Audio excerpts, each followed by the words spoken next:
Rien dans les abîmes découverts du monde de la préhistoire n'approche en nombre, sinon en perfection, ces dessins inimaginables que traça il y a 30 000 ans, à la lueur dansante de la flamme, la main d'un très lointain ancêtre.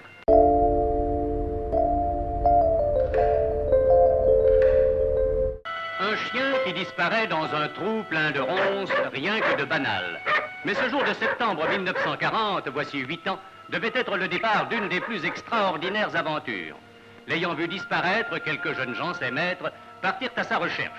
Et ce fut la découverte du plus vaste et du plus complet musée de l'art des premiers hommes. Certes, on connaissait déjà la vallée de la Vézère pour l'un des plus importants centres humains habités depuis 150 000 ans peut-être. Mais jamais on n'avait trouvé pareille réunion de chefs-d'œuvre aussi purs et aussi frais qu'au premier jour.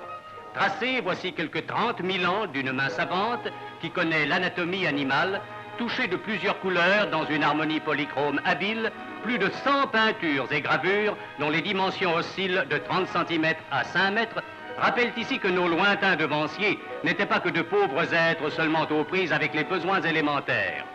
Avec eux, nous pénétrons un peu dans les secrets de la vie de ces hommes commandés par la faim, la crainte et la magie. Rien dans les abîmes découverts du monde de la préhistoire n'approche en nombre, sinon en perfection, ces dessins inimaginables que traça il y a 30 000 ans, à la lueur dansante de la flamme, la main d'un très lointain ancêtre. Et comme soudain, si loin de nous, il nous semble si près.